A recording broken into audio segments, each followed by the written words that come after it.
Okay, so I really wanted to do this interview because I just feel like I have a lot in common with you. I am a Mormon melanoma survivor, and you're the only other one I've ever met that has all of those.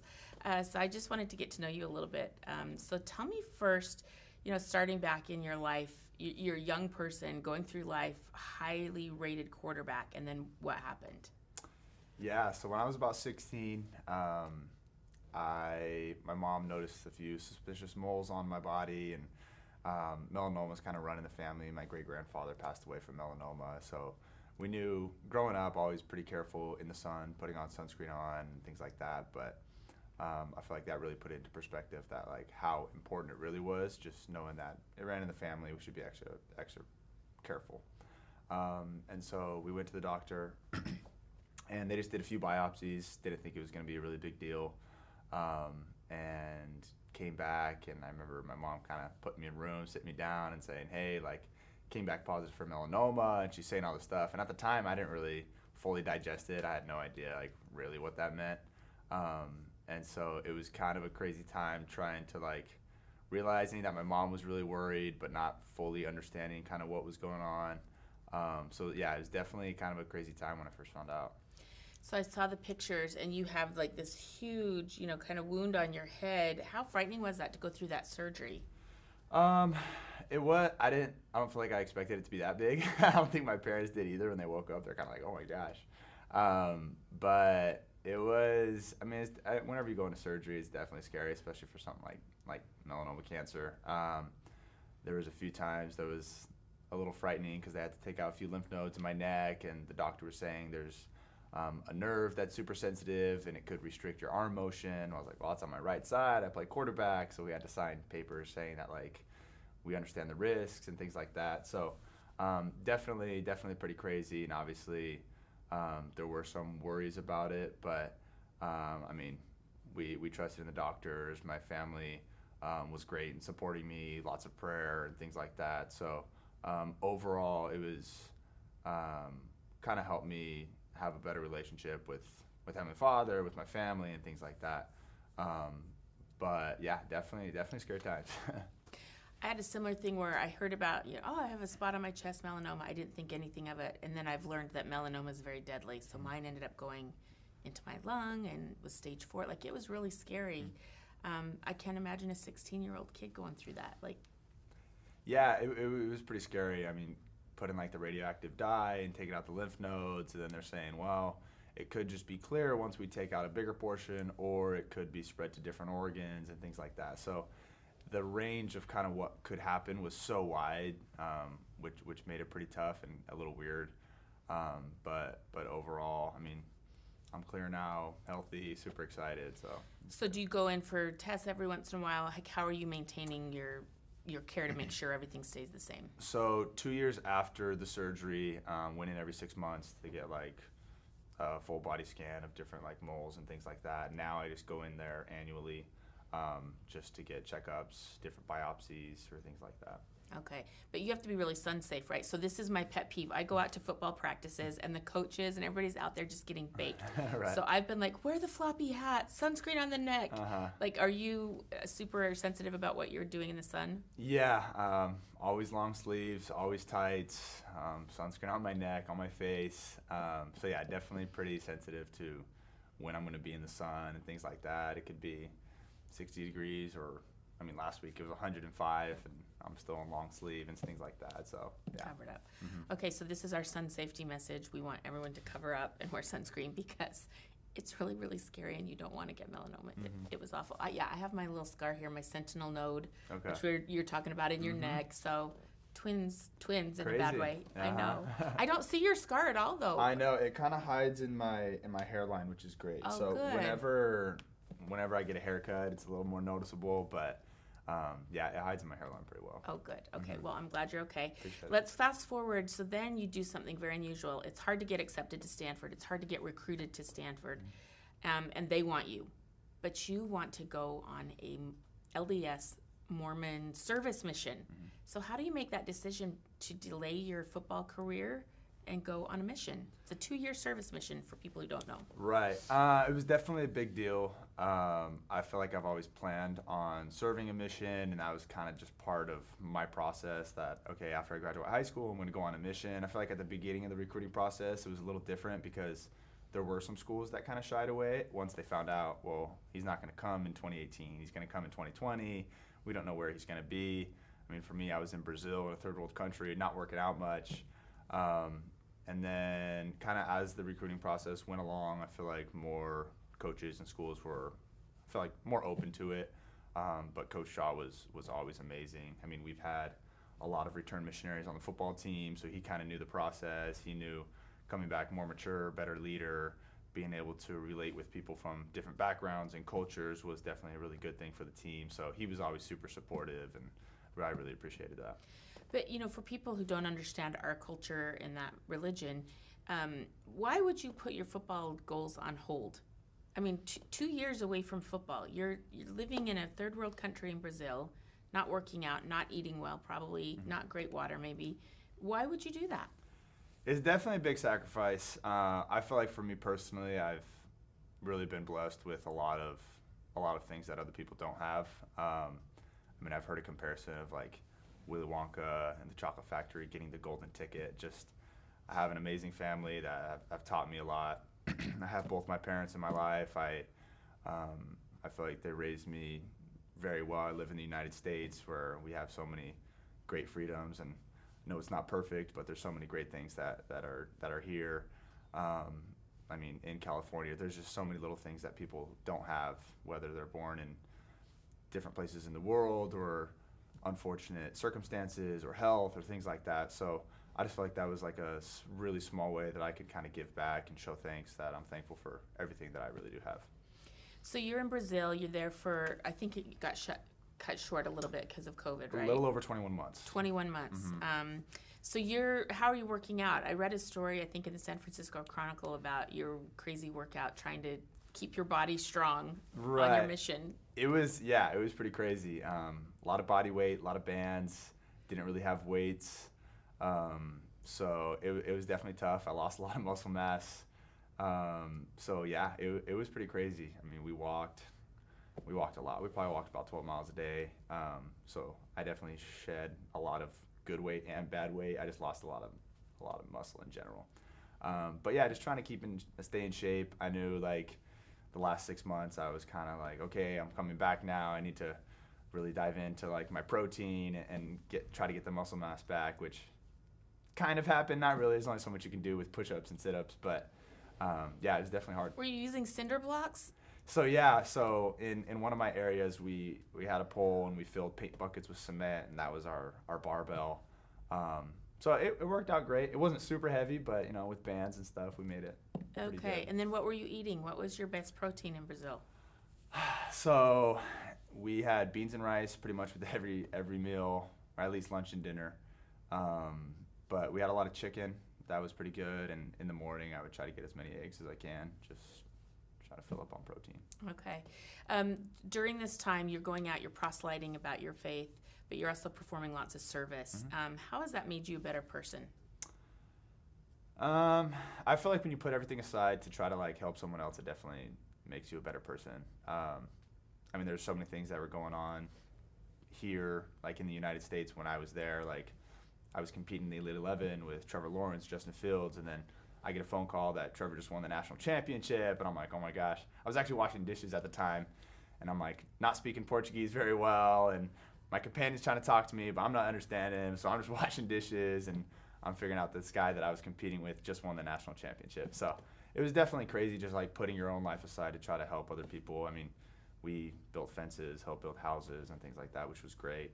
But it's definitely a big sacrifice to literally put everything to the side to try to help other people.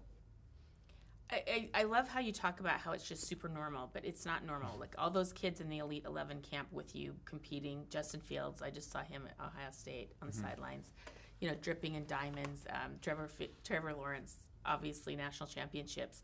And you're, in a small town in a small country serving a mission. Mm-hmm. It's just crazy.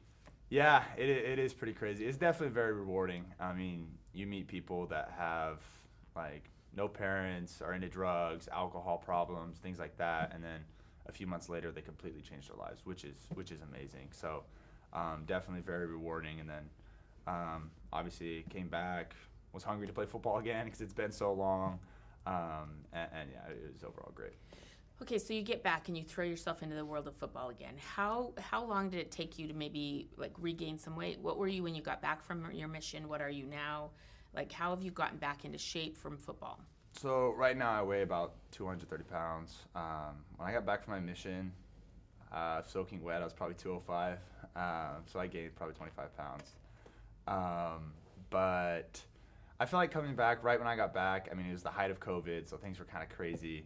So I could only throw with like my brother and then my sister's husband and my dad. So like we're like going to the park trying to make things happen. Couldn't really see receivers because it was like the height of COVID.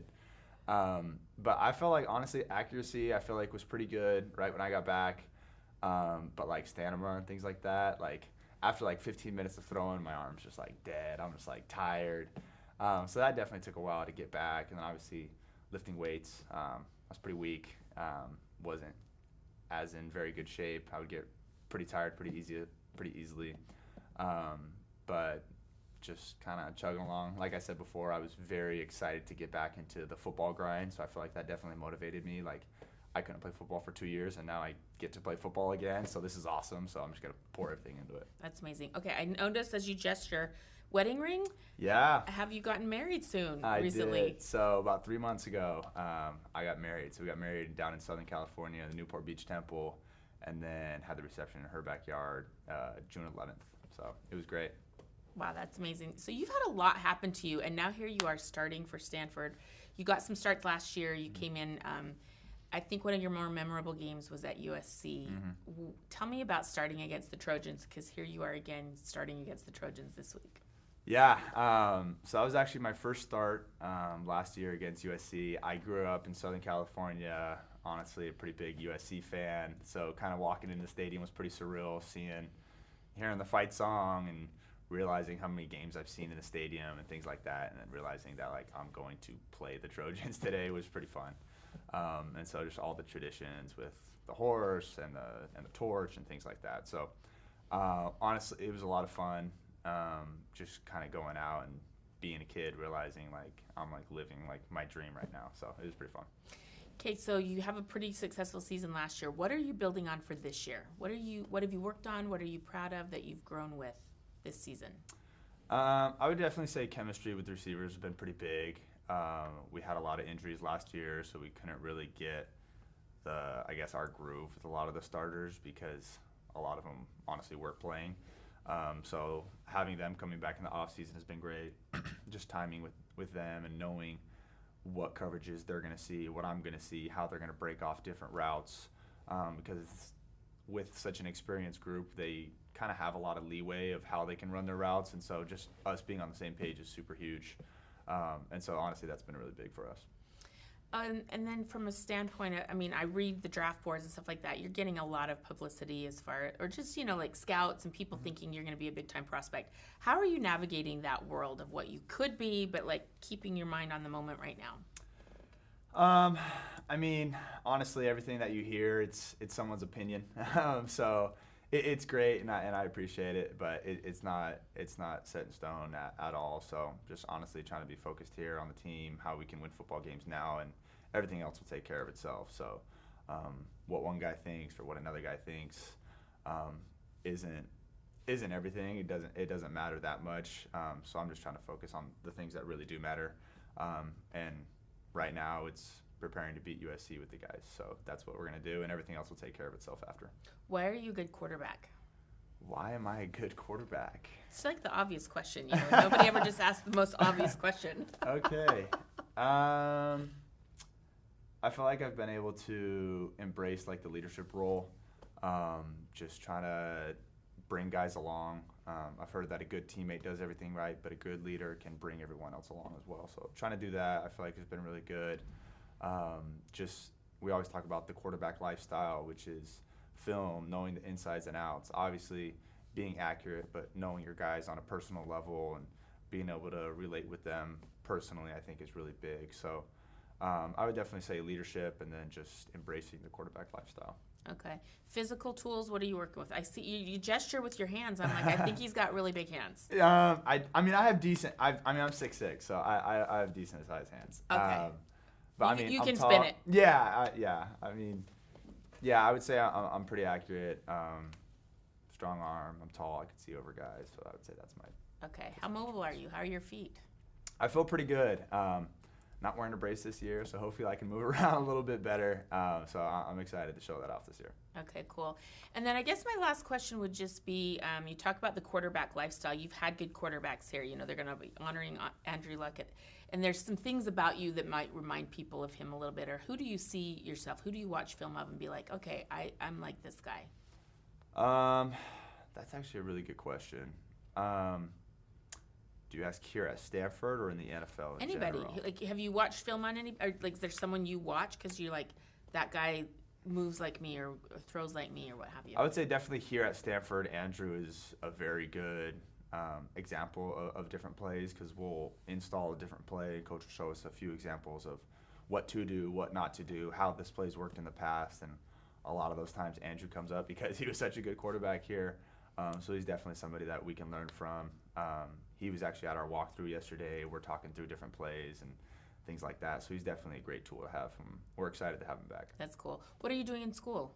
So right now I'm studying economics, and I'm very excited for that. Just finished the core classes, and I'm working on the field classes, but it's going very well. Okay, give me an example of a class you had this week. So we're not in classes yet because we're on the quarter system. So we'll start in a week or so. Oh, okay. Last quarter, I had a pretty tough economics class. It was kind of like statistics mixed with economics. So that was pretty tough with different like regressions and things like that. But honestly, it was pretty good because I did an internship over the summer that I was able to apply a few things. I did a private equity internship, which was great. And so I was able to apply a few things from that class into the internship, and it worked out really well. I feel like it's going to be a good marriage, because it's like, okay, if I am successful in the NFL and I make a lot of money, I'm going to know exactly what to do with it because I've had all these economics classes. Mm-hmm. It's great. Okay, Yeah, it's a I've win-win. loved it. Okay, tell me a little bit about what did you see in Brazil as far as football goes, American football, and how would you love to grow it there? Yeah, so Brazil was pretty unique. Soccer is the sport in Brazil. But going around, there were a few semi-pro football teams there. I actually had the opportunity to go practice with them once. My mission president was like, okay, I found a football team here. You can go practice with them and then share like a 2-minute message with the entire team afterwards. We're like, great, that sounds good. So I went out, I was able to meet all the guys there and wore my Stanford shirt, was able to explain like where I came from, why I was there, putting God first in our lives and the importance of that. So that was pretty fun. But for me personally, I would love to go back and kind of grow American football in Brazil, kind of like what Kobe did in China or things like that. So I obviously speak the language, and so I think it'd be a really neat opportunity to help grow American football in Brazil, because there's definitely an interest. I wouldn't say the whole population really understands the rules. They're just like, yeah, it's a violent game where people kind of go hit each other. So, but the people that do understand the rules and watch it are very interested and love it. So I feel like it's definitely something that's growing there, and I think it'd be really fun to kind of help the growth. Okay, give me one response in Portuguese. What was the most important thing that you've learned so far in your time at Stanford? A coisa que foi mais importante que eu aprendi aqui no Stanford foi... deixa eu pensar. Eu gosto de todas as pessoas que estão aqui. Eles são muito inteligentes e eles me ajudam a ser uma pessoa melhor. So, yeah. That's good. You're very comfortable with it, aren't you? Yeah, I feel pretty good. I try to do like podcasts and try to listen to Portuguese as much as possible. Because you lose it if you don't use it, You right? do, Yeah. you do. Oh, good for you. Well, thank you so much. It's so fun to get to know you, and I'm glad everything's going great for you. Awesome. Thanks so much. Thank you. Thanks for watching ESPN on YouTube. For live streaming sports and premium content, subscribe to ESPN+.